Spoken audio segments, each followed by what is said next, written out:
அனைவருக்கும் வணக்கம். மலர்ந்திருக்கும் சித்திரை புத்தாண்டு அனைவருக்கும் சாந்தியும் சமாதானத்தையும் கொடுக்கட்டும். அத்துடன் வளத்தையும் செழிப்பையும் இந்த ஆண்டு அனைவருக்கும் கொடுக்க வேண்டுமென நமது டிவியின் வாழ்த்துக்களை தெரிவித்துக் கொள்கின்றேன்.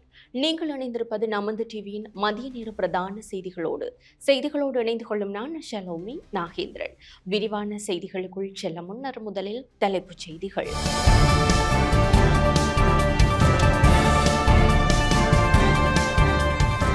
விசுவாவசு புது வருடம் பிறந்தது.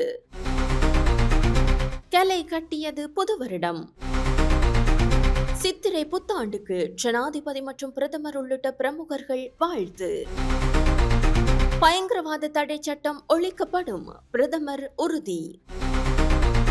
சோலார் உரிமையாளர்களிடம் மின்சார சபை மீண்டும் கோரிக்கை. ட்ரம்பிடம் மண்டியிட்டது சீனா. தொடர்வன உள்நாட்டு செய்திகள்.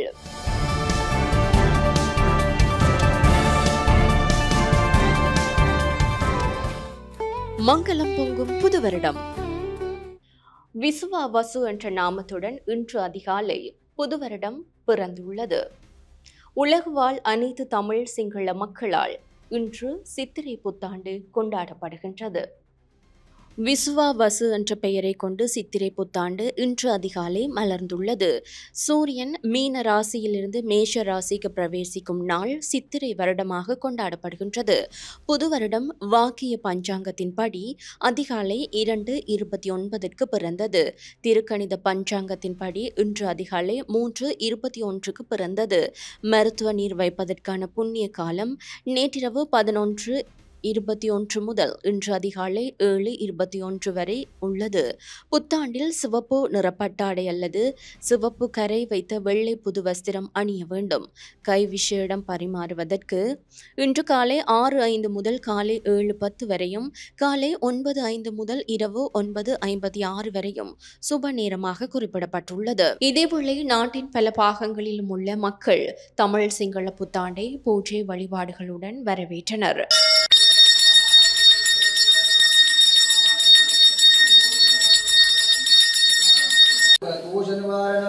லோகே வைகரம் புண்ணியம் பஸ்மம் திருலோக்கியசாமி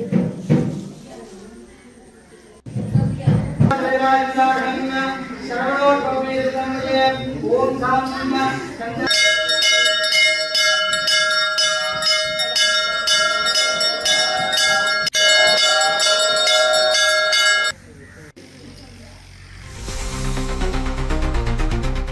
மலர்ந்திருக்கும் இந்த புத்தாண்டு அனைவருக்கும் வளமான நாடு, அழகான வாழ்க்கை நோக்கிய பயணத்தின் எதிர்பார்ப்புகளை ஒளிரச் செய்ய செழிப்பான புத்தாண்டாக அமைய வேண்டுமென ஜனாதிபதி அனுரகுமார திசாநாயக்க தெரிவித்துள்ளார்.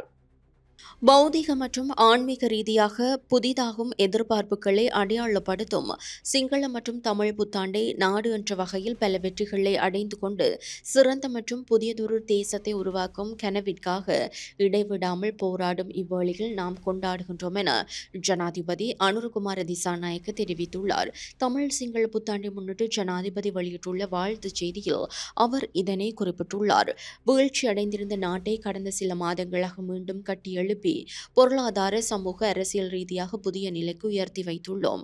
அந்த வெற்றிகள் அனைத்தும் இந்த நாட்டு மக்களுக்கு உரித்தாகும்.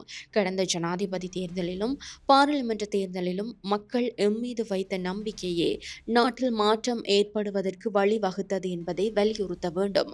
சவால்களுக்கு மத்தியில் சரிந்து விடாமல் நாட்டிற்காக நமது பொறுப்பை மேலும் வலுவாக நிறைவேற்றும் துணிச்சல் எமக்கு உள்ளது. மனிதர்களுக்கும் இயற்கைக்கும் இடையிலான பௌதிக மற்றும் ஆன்மீக தொடர்புகளின் தனித்துவம் புத்தாண்டு மரபுகளினால் வெளிப்படுத்தப்பட்டுள்ளது. அவை சிங்கள மற்றும் தமிழ் மக்களுக்கு இடையில் காணப்பட்ட வரலாற்று பிணைப்பு மற்றும் சக வாழ்வின் உயிர்ப்புள்ள சான்றாக வழங்குகின்றது. சக வாழ்வை ஊக்குவித்து மற்றவர்கள் மீது கருணை காட்டும் ஒழுக்கத்தின் இருப்பை எமக்குள் ஏற்படுத்திக் கொள்வதே இந்த புத்தாண்டில் எமது பொறுப்பாகும். மேலும் மக்கள் வாழ்வை புதுப்பித்துக் கொள்ளவும் பிற்போக்கான மனப்பாங்கு மற்றும் சிந்தனையற்ற புதிய மனிதனை உருவாக்குவதுமே சூரிய பெயர்ச்சியுடன் இணைந்து மேற்கொள்ளப்படும் அனைத்து சம்பிரதாயங்களினதும் பொதுவான எதிர்பார்ப்பாகும். இவ்வாறு நாம் புதிதாவதால் மாத்திரமே புத்தாண்டு நமது வாழ்விற்கு புதிய ஆரம்பத்தை தருகின்றது.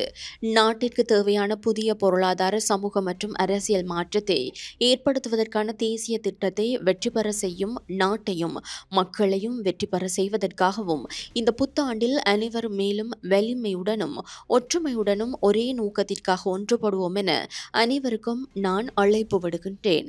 உங்கள் அனைவருக்கும் வளமான நாடு அழகான வாழ்க்கை நோக்கிய பயணத்தின் எதிர்பார்ப்புகளை ஒளிரச் செய்யும் செழிப்பான புத்தாண்டாக அமையட்டும் என ஜனாதிபதி குறிப்பிட்டுள்ளார்.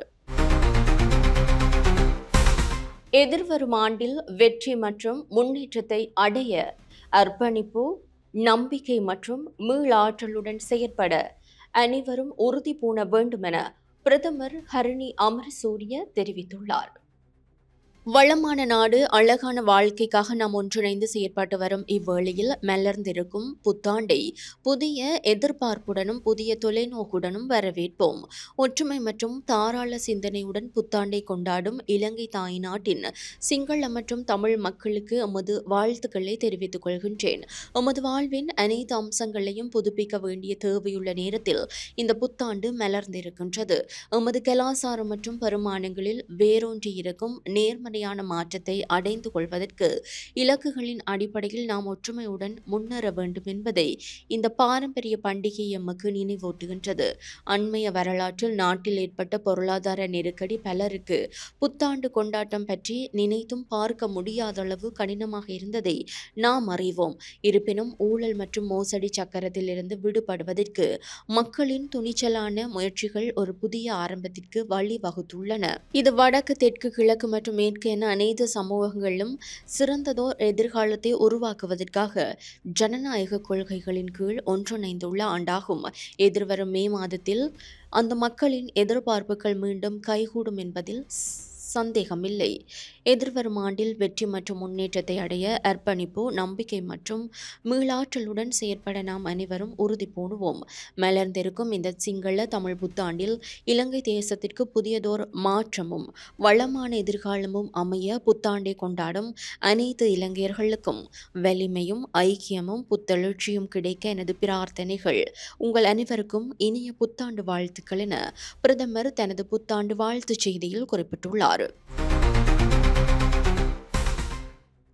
நீண்ட வரலாற்று பாரம்பரியத்தை கொண்ட இந்த கலாசார பண்டிகை ஒருபுறம் எமது தேசிய நல்லிணக்கத்திற்கான கலாசார வெளிப்பாடாகவும் உள்ளதாக சபாநாயகர் ஜெகத் விக்ரமரத்ன தெரிவித்துள்ளார். எமது பாரம்பரிய சூரிய நாட்காட்டிக்கு அமைய சித்திரை மாதத்தில் பிறக்கும் சிங்கள தமிழ் புத்தாண்டு கொண்டாட்டத்துடன் புத்தாண்டின் விடியல் அமைகின்றது. நீண்ட வரலாற்று பாரம்பரியத்தை கொண்ட இந்த கலாசார பண்டிகை ஒரு புறம் எமது தேசிய நல்லிணக்கத்திற்கான கலாசார வெளிப்பாடாகவும் உள்ளது. எனவே முழு இலங்கை தேசமாக ஒன்றுபட்டு முன்னெடுக்கும் சடங்கு சம்பிரதாயங்கள் மூலம் பிறந்திருக்கும் புத்தாண்டு மகிழ்ச்சி, சௌபாக்கியம் மற்றும் நல்ல அதிர்ஷ்டங்களை கொண்டுவரும் என்பது நம்பிக்கை. கடந்த சில வருடங்களாக நாடு என்ற ரீதியில் நாம் பல சவால்களுக்கு முகம் கொடுக்க வேண்டி ஏற்பட்டுள்ளது. பொருளாதார நெருக்கடி நிலவிய அரசியல் சமநிலையின்மை போன்ற காரணங்களினால் நாடும் நம் அனைவரினதும் வாழ்வியலும் பாதிப்புக்கு உள்ளாகின. எனினும் 2025ஆம் ஆண்டில் பிறந்திருக்கும் இந்த சிங்கள தமிழ் புத்தாண்டை முன்னைய சவால் மிக்க காலகட்டத்தை கடந்து நாடென்ற ரீதியில் இலங்கையர்களாக மிகவும் சிறப்பான முறையில் வரவேற்க முடிந்துள்ளது. குறுகிய காலத்தில் நாம் உருவாக்க முடிந்த அரசியல் ஸ்திரத்தன்மை இதற்கு பெரும் உறுதுணையாக இருந்தது என்பது எனது நம்பிக்கையாகும். இதற்கு பல தசாப்தங்களாக மக்கள் மத்தியில் காணப்பட்ட எதிர்பார்ப்பை தோள்களில் சுமந்து சென்றமையினாலேயே நாட்டின் 4 திசைகளையும் ஒன்றாக இணைத்து அரசியல் கலாச்சாரத்தை ஏற்றுக்கொண்ட பாராளுமன்றத்தை உருவாக்க முடிந்தது. கடந்த குறுகிய காலத்திற்குள் மக்கள் எதிர்பார்த்த பொறுப்பு கூறக்கூடிய வகையில் செயற்படும் சட்டவாக்கத்தை உருவாக்க முடிந்தது என நம்புகின்றேன். நாடாக எமக்கு இருக்கும் இந்த கனவை நனவாக்க நாட்டின் சட்டவாக்க நிறுவனம் என்ற ரீதியில் எம்மிடம் வழங்கப்பட்டுள்ள கடினமான பொறுப்புகளின் சுமையை நாம் சரியாக உணர்ந்து கொள்வோம் என்பதை நாம் உங்களுக்கு பொறுப்புடன் தெரிவித்துக் கொள்கின்றேன். எனவே மக்களின் கனவை நனவாக்குவதற்கு புத்தாண்டில் மேலும் துணிச்சலுடன் நல்லெண்ணம் கொண்டு நாம் அர்ப்பணிப்புடன் செயல்படுவோம் என உறுதியளிக்கின்றேன். பிறந்திருக்கும் சிங்கள தமிழ் புத்தாண்டு உங்கள் அனைவருக்கும் மகிழ்ச்சியும் அமைதியும் நிறைந்த புத்தாண்டாக அமைய மனமார்ந்த நல்வாழ்த்துக்களை தெரிவித்துக் கொள்கின்றேன் என குறிப்பிட்டுள்ளார். அனைவரின் உள்ளங்களிலும் துக்கம், கண்ணீர், வலி இல்லாமல் மகிழ்ச்சியும் செல்வமும் நிறைந்த புத்தாண்டிற்காக ஒன்றிணையுமாறு எதிர்க்கட்சித் தலைவர் சஜித் பிரேமதாச தெரிவித்துள்ளார். இலங்கையர்களின் சிறப்பான கலாசார விழாவான சிங்கள தமிழ் புத்தாண்டுக்காக எமது நாட்டின் அன்பான மக்களுக்கு வாழ்த்துச் செய்தியை வெளிப்படுத்துவதில் மிகவும் மகிழ்ச்சி அடைகின்றேன். சூரியன் மீன ராசியிலிருந்து மேச ராசிக்குள் செல்வதை பாரம்பரியமாக புத்தாண்டின் பிறப்பு அல்லது சூரிய பகவானை கொண்டாடுவதற்கு இந்நாட்டு மக்கள் தொன்று தொட்டு செயற்பட்டு வருகின்றனர். இக்காலத்தில் மரங்கள் கனிகளால் நிறைந்து விளைச்சல் செழித்து களஞ்சியங்கள் நிரம்பி அனைவரின் உள்ளங்களிலும் செழிப்பின் ஒளி பிறக்கும். சிங்கள தமிழ் புத்தாண்டு என்பது சரியான நேரத்தில் துல்லியமாக செயற்படுவதை பழக்கப்படுத்தி நன்றி உணர்வை வளர்த்தெடுத்த கலாசார விழாவாகும். மேலும் இயற்கைக்கும் மனிதனுக்கும் இடையேயான உறுதியான தொடர்பையும் ஒருவருக்கொருவர் இடையேயான உறவுகளின் மதிப்பையும் வெளிப்படுத்தும் இவ்விழா அனைத்து வேறுபாடுகளையும் மறந்து புதிய மனிதர்களாக முன்னேற்றுவதற்கான வழிகாட்டுதலை வழங்குகின்றது. இந்த புத்தாண்டில் வழக்கமான சவால்களுடன் புதிய சவால்களும் நம் முன் உள்ளன. அவற்றை சரியாக நிவர்த்தி செய்து நாட்டையும் மக்களையும் முன்னேற்றுவதற்கு அழைத்துச் செல்வது நம் அனைவரினதும் கூட்டு பொறுப்பாகும். அத்தகைய சூழ்நிலையில் குறுகிய கருத்தியல்களில் ஒட்டிக்கொண்டிருப்பது தவிர்க்கப்பட வேண்டும் என நாங்கள் நம்புகின்றோம். எனவே இதன் உண்மையான பொருளை புரிந்து கொண்டு கூட்டு முயற்சியின் மூலம் நமக்கு எதிரான சவால்களை வென்று அமைதி, மகிழ்ச்சி, செழிப்பு நிறைந்த புத்தாண்டிற்கு நாம் அனைவரும் செயல்பட வேண்டும். ஒரு நாடாக எதிர்கொள்ளும் சவால்களை அனைவரும் ஒன்றிணைந்து வெற்றிகரமாக எதிர்கொள்ள வேண்டும். உங்கள் அனைவருக்கும் அமைதி, மகிழ்ச்சி, செழிப்பு நிறைந்த இனிய புத்தாண்டு வாழ்த்துக்கள் என எதிர்க்கட்சித் தலைவர் சஜித் பிரேமதாச குறிப்பிட்டுள்ளார். மலர்ந்திருக்கும் இந்த பாரம்பரிய சித்திரை புத்தாண்டு புதுப்பித்தல், ஒற்றுமை மற்றும் நம்பிக்கைக்கான வாய்ப்பையும் குறிப்பதாக வடக்கு மாகாண ஆளுநர் வேதநாயகன் தெரிவித்துள்ளார். தமிழ் மற்றும் சிங்கள புத்தாண்டை கொண்டாடும் இந்த வேளையில் வடக்கு மாகாண மக்களுக்கு எனது மனமார்ந்த புத்தாண்டு நல்வாழ்த்துக்களை தெரிவித்துக் கொள்வதில் மிக மகிழ்ச்சி அடைகிறேன். இந்த பாரம்பரிய சித்திரை புத்தாண்டு புதுப்பித்தல், ஒற்றுமை மற்றும் நம்பிக்கைக்கான வாய்ப்பையும் குறிக்கின்றது. இந்த பண்டிகை காலம் ஒவ்வொரு வீட்டுக்கும் அமைதி, செழிப்பு, நல்ல ஆரோக்கியம் மற்றும் மகிழ்ச்சியை கொண்டு வருவதாக அமையட்டும். ஒற்றுமை, கலாச்சார நல்லிணக்கம் மற்றும் பரஸ்பர மரியாதை ஆகியவற்றின் உணர்வோடு இந்த பண்டிகையை ஏற்றுக்கொள்வோம். இந்த பண்டிகை நாளில் நமது வளமான கலாச்சார பாரம்பரியத்தை கொண்டாடுவோம். சமூகங்களை ஒன்றிணைக்கும் பிணைப்புகளை வலுப்படுத்துவோம். கடந்த காலங்களில் பின்னடைவை சந்தித்திருந்த எமது நாடும் மாகாணமும் முன்னெழுந்து வரும் இந்த தருணத்தில் புதிய உற்சாகத்துடன் பண்டிகையை கொண்டாடும் நாம் எதிர்காலத்தில் சிறப்பான இலக்கை அடைவதற்காக அர்ப்பணிப்புடன் செயல்படுவோம். அனைவருக்கும் இனிய சித்திரை புத்தாண்டு நல்வாழ்த்துக்களை மீண்டும் தெரிவித்துக் கொள்கிறேன். நன்றி. இலங்கையில் இன நல்லிணக்கத்தை ஏற்படுத்த இந்த தமிழ் சிங்கள புத்தாண்டு ஒரு உந்துதலாக அமையும் என கடற்றொழில் அமைச்சர் ராமலிங்கம் சந்திரசேகர் தெரிவித்துள்ளார். இலங்கையில் இன நல்லிணக்கத்தை ஏற்படுத்தி அதன் மூலம் நிலையானதொரு அமைதியை ஏற்படுத்துவதற்கு நாம் முன்னெடுத்து வரும் முயற்சிகளுக்கு இந்த தமிழ் சிங்கள புத்தாண்டும் ஒரு உந்துதலாக அமையும். மலர்ந்திருக்கும் விசுவாசுவ வருடமானது எல்லா மக்களுக்கும் அன்பையும் நிறைந்த ஆரோக்கியத்தையும் மிகுந்த சந்தோஷத்தையும் பல்வேறு வெற்றிகளையும் நிம்மதியான வாழ்க்கையையும் வாரி வழங்கும் ஆண்டாக அமைய வேண்டும். இந்த விடயத்தில் இயற்கை மீது மட்டும் பொறுப்பை வழங்காது அந்த இலக்குகளை மக்கள் அடைவதற்கு அரசாங்கம் என்ற வகையில் நாம் உரிய களத்தை அமைத்து கொடுப்போம். ஒரு நாடாக நாம் மீண்டெழுந்தால் நிச்சயம் மேற்கண்டவாறு நாம் வேண்டும் பிரார்த்தனை ஈடேறும். எனவே இலங்கையர்களாக இன நல்லிணக்கத்தை ஏற்படுத்தி கொண்டு நாம் ஒன்றாக முன்னோக்கி செல்ல வேண்டும். எனவே மக்களின் கனவை நனவாக்குவதற்கு புத்தாண்டில் மேலும் மேலும் துணிச்சலுடன் நல்லெண்ணம் கொண்டு நாம் அர்ப்பணிப்புடன் செயற்படுவோம் என உறுதியளிக்கின்றன. கடற்றொழில் அமைச்சர் ராமலிங்கம் சந்திரசேகர் தனது வாழ்த்துச் செய்தியில் குறிப்பிட்டுள்ளார்.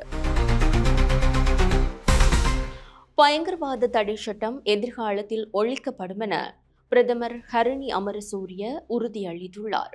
வளமான நாடு மற்றும் அழகான வாழ்க்கை என்ற தொலைநோக்கு பார்வையை பின்பற்றும் தேசிய மக்கள் சக்தியின் கொள்கை பிரகடனத்தில் குறிப்பிடப்பட்டுள்ளதன்படி பயங்கரவாத தடைச் சட்டம் எதிர்காலத்தில் ஒழிக்கப்படும் என பிரதமர் ஹரணி அமரசூரிய தெரிவித்தார். மன்னார் மாவட்டத்தின் முசலி தேர்தல் பிரிவில் உள்ள சிலாவத்துறை பஸ் நிறுத்தத்திற்கு அருகில் நடைபெற்ற பொதுக்கூட்டத்தில் கலந்து கொண்டு உரையாற்றிய போதே பிரதமர் இதனை கூறினார். பயங்கரவாத தடைச் சட்டத்தை நீக்குவது தொடர்பாக அமைச்சரவையால் ஏற்கனவே ஒரு குழு நியமிக்கப்பட்டுள்ளதாகவும் அதன்படி எதிர்காலத்தில் இந்த சட்டத்தை ஒழிக்க நடவடிக்கை எடுக்கப்படும் என பிரதமர் குறிப்பிட்டார். எந்த ஒரு சூழ்நிலையிலும் மக்கள் மதம் அல்லது இனத்தின் அடிப்படையில் எந்த வகையான ஒடுக்குமுறைக்கும் ஆளாக மாட்டார்கள் எனவும் அரசாங்கம் ஒருபோதும் இனவெறி மனநிலையுடன் நெருக்கடிகளை பார்க்காது எனவும் பிரதமர் ஹரணி அமரசூரிய வலியுறுத்தினார். சோலார் உரிமையாளர்களிடம் இலங்கை மின்சார சபை மீண்டும் கோரிக்கை விடுத்துள்ளது.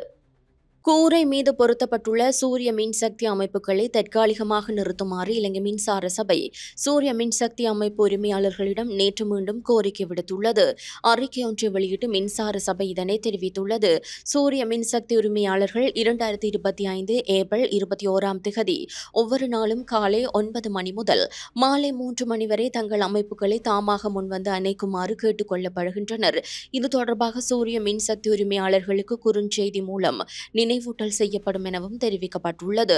புத்தாண்டு விடுமுறை காலத்தில் மின்சார நுகர்வு மிகவும் குறைவாக இருக்கும் சூழலில் வெயில் நிறைந்த நாட்களில் கூரை மீது உள்ள சூரிய மின்சக்தி அமைப்புகள் அதிக உற்பத்தியை ஏற்படுத்துகின்றன. இது மின் கட்டமைப்பின் நிலைத்தன்மைக்கு கடுமையான அச்சுறுத்தலை ஏற்படுத்துவதாக மின்சார சபை கூறுகின்றது. மின்சார தேவை கணிசமாக குறையும் போது மற்றும் வெயில் அதிகமாக இருக்கும் போதும் இலங்கை மட்டுமல்லாமல் உலகில் எந்த நாடும் இத்தகைய சவால்களை எதிர்கொள்ள வேண்டியிருக்கும் என மின்சார சபை தமது அறிக்கையில் குறிப்பிட்டுள்ளது. பல தொழிற்சாலைகள் மற்றும் அலுவலகங்கள் இந்த நாட்களில் மூடப்பட்டுள்ளதால் மின்சார பயன்பாடு மிகவும் குறைவாக உள்ளது. இதனால் பகல் நேரத்தில் அதிகப்படியான சூரிய மின்சக்தி மின் கட்டமைப்பிற்கு செல்கின்றது என மின்சார சபை தெரிவிக்கின்றது. இந்த நிலைமையை சமநிலைப்படுத்த மின்சார சபை நீர் மின்சாரம், நிலக்கரி மற்றும் பிற அனைத்து வெப்ப மின்சார உற்பத்தி நிலையங்களையும் மூடுவதாக அறிவித்துள்ளது. ஆனால் நுகர்வோர் தங்கள் சூரிய மின்சக்தி அமைப்புகளை அணைக்கவில்லை என்றால் கூரை மீது உள்ள சூரிய மின்சக்தி அமைப்புகளிலிருந்து உற்பத்தியாகும் மின்சாரத்தை மின்சார சபையால் கட்டுப்படுத்த முடியாது. இது தேசிய மின் கட்டமைப்பால் தாங்க முடியாத நிலையை உருவாக்கினால் ஒரு சிறிய பிழை கூட மின்னழுத்தம் அல்லது அதிர்வெண் பிரச்சினைகளை ஏற்படுத்தலாம் என மின்சார சபை எச்சரித்துள்ளது. கூரை மீது உள்ள சூரிய மின்சக்தி அமைப்புகளை மின்சார சபையால் கட்டுப்படுத்த முடியாது. மேலும் இலங்கையில் போதுமான மின்கல சேமிப்பு அமைப்புகள் அல்லது மேம்பட்ட சூரிய இன்வெர்ட்டர்கள் இல்லை. இலங்கையில் 70 லட்சத்திற்கும் மேற்பட்ட மின்சார நுகர்வோர் உள்ளனர். ஆனால் கூரை மீது சூரிய மின்சக்தி அமைப்புகளை பயன்படுத்துவோர் சுமார் 1 லட்சம் பேர் மாத்திரமே. இருப்பினும் மின் கட்டமைப்பு நிலையற்ற நிலையை அடையும் போது அது அனைவரையும் ஆபத்தில் ஆழ்த்தும் எனவும் மின்சார சபை தெரிவித்துள்ளது. மாத்தறையில் இடம்பெற்ற இரட்டை கொலைக்கு தேவேந்திர முனி பெரஹரா காவடி உற்சவத்தின் போது ஏற்பட்ட மோதல்தான் காரணம் என சம்பவம் தொடர்பாக கைது செய்யப்பட்ட சந்தேக நபர்கள் வெளிப்படுத்தியுள்ளனர். தேவேந்திர முனை ஸ்ரீ விஷ்ணு தேவாலயத்தின் தெற்கு நுழைவாயில் முன்பாக சிங்காசன வீதியில் கடந்த மார்ச் 21 இரவு இடம்பெற்ற இரட்டை கொலைக்கு தேவேந்திர முனை பெரஹரா காவடி நடனத்தின் போது ஏற்பட்ட மோதல்தான் காரணம் என சம்பவம் தொடர்பாக கைது செய்யப்பட்ட சந்தேக நபர்கள் வெளிப்படுத்தியுள்ளனர். கடந்த மார்ச் 21 இரவு வேன் ஒன்றில் வந்த குழுவினர் 2 இளைஞர்களை சுட்டுக் கொலை செய்தனர். இந்த கொலை சம்பவத்தில் தெஹிபாலே மல்லி என அழைக்கப்படும் தேவேந்திர முனை பகுதியைச் சேர்ந்த நபர் மீது குற்றம் சுமத்தப்பட்டது. இந்த சம்பவம் தொடர்பாக 2 பிரதான சந்தேக நபர்களை குற்றப்புலனாய்வு திணைக்களத்தின் மனித படுகொலை மற்றும் ஒழுங்கமைக்கப்பட்ட குற்ற விசாரணை பிரிவு தடுத்து வைத்து விசாரணை செய்து வருகின்றது. இவர்களில் ஒருவர் கொலையாளிகள் வந்த வாகனத்தின் சாரதியாகவும் மற்றவர் துப்பாக்கிதாரியாவார். விசாரணையின் போது சந்தேக நபர்கள் தம்மை உள்ளடக்கிய 4 பேர் இந்த கொலைக்காக வந்ததாகவும் அதில் கொழும்பிலிருந்து வந்த 2 துப்பாக்கிதாரிகளும் அடங்குவதாகவும் தெரிவித்துள்ளனர். ஆனால் அந்த 2 துப்பாக்கிதாரிகள் தொடர்பில் எந்த தகவலும் தமக்கு தெரியாது என அவர்கள் கூறியுள்ளனர். மேலும் இந்த கொலைக்காக எந்த பணமும் பெறவில்லை எனவும் நட்புறவின் அடிப்படையில் இந்த சம்பவம் நடந்ததாகவும் அவர்கள் தெரிவித்துள்ளனர். இந்த இரட்டை கொலை சம்பவம் தொடர்பாக மேலதிக விசாரணைகள் தொடர்ந்தும் முன்னெடுக்கப்பட்டு வருகின்றன. மட்டக்களப்பு மாவட்ட அரசாங்க அதிபரினால் பாடு மீன் சந்தை திறந்து வைக்கப்பட்டுள்ளது. மட்டக்களப்பு மாவட்ட அரசாங்க அதிபர் ஜஸ்டினா யுலேகா முரளிதரனின் கல்லடி பழைய பாலத்திற்கு அருகாமையில் சுயதொழில் முயற்சியாளர்களின் பாடுமீன் சந்தை விற்பனை கண்காட்சி நேற்று மாலை திறந்து வைக்கப்பட்டது. மட்டு சுயதொழில் முயற்சியாளர்களின் சம்மேளனமானது சுயதொழில் முயற்சியாளர்களது மேம்பாடு மற்றும் சமூக மேம்பாடு ஆகியவற்றை கருத்தில் கொண்டு கடந்த ஒரு வருட காலமாக மட்டக்களப்பு மாவட்டம் பூராகவும் திறம்பட சேவையாற்றி வருகின்றது. சம்மேளனத்தின் செயற்பாடுகளின் ஒரு அங்கமாக மாவட்டத்தின் சுயதொழில் முயற்சியாளர்களுக்கான சந்தை வாய்ப்பு மிகவும் அரிதாக காணப்படுவதனை கருத்தில் கொண்டு சுயதொழில் முயற்சியாளர்களுக்கு நிரந்தர சந்தை வாய்ப்பை ஏற்படுத்தி கொடுக்கும் முகமாக கல்லடி பழைய பாலத்திற்கு அருகாமையில் அமைந்துள்ள கல்லடி பிரிட்ஜ் மார்க்கெட்டில் வாராந்தம் வெள்ளிக்கிழமை, சனிக்கிழமை, ஞாயிற்றுக்கிழமை மற்றும் பூரணை தினங்களில் மாலை 5 மணி முதல் இரவு 9 மணி வரை மாலை நேர பாடுமீன் விற்பனை சந்தையினை தொடர்ச்சியாக நடத்துவதற்கு திட்டமிட்டு அதனை நடைமுறைப்படுத்தும் வண்ணமே குறித்த சந்தை நேற்றைய தினம் திறந்து வைக்கப்பட்டது. தொடர்வது சர்வதேச செய்தி. ட்ரம்பினால் விதிக்கப்பட்டுள்ள வரியை முற்றிலுமாக இறுதி செய்ய வேண்டும் என சீனா கோரிக்கை விடுத்துள்ளது. அமெரிக்க ஜனாதிபதி டொனால்டு டிரம்பினால் விதிக்கப்பட்டுள்ள வரியை முற்றிலுமாக இரத்து செய்ய வேண்டும் என சீன அதிகாரிகள் தெரிவித்துள்ளனர். உலக நாடுகள் பலவற்றிற்கான பரஸ்பர தீர்வு வரியை அமெரிக்க ஜனாதிபதி அண்மையில் அறிவித்திருந்தார். இது கடந்த வாரங்களில் அமலுக்கு வரும் என்று அறிவிக்கப்பட்டிருந்தாலும் 90 நாட்களுக்கு தற்காலிகமாக இடைநிறுத்தப்பட்டுள்ளது. ஆனால் சீனாவுக்கு விதிக்கப்பட்ட வரிகளை 145% டொனால்டு டிரம்ப் அதிகரித்துள்ளார். இந்த நிலையில் இந்த நடவடிக்கைக்கு சீனா தமது எதிர்ப்பை வெளியிட்டுள்ளது. அமெரிக்கா தமது தவறுகளை சரி செய்வதற்கு நடவடிக்கை எடுக்க வேண்டும். பரஸ்பர வரிகள் என்ற தவறான நடைமுறையை முற்றிலுமாக இரத்து செய்ய வேண்டும் என சீனாவின் வர்த்தக அமைச்சு வெளியிட்டுள்ள அறிக்கையில் குறிப்பிடப்பட்டுள்ளது. தொடர்வது விளையாட்டுச் செய்தி.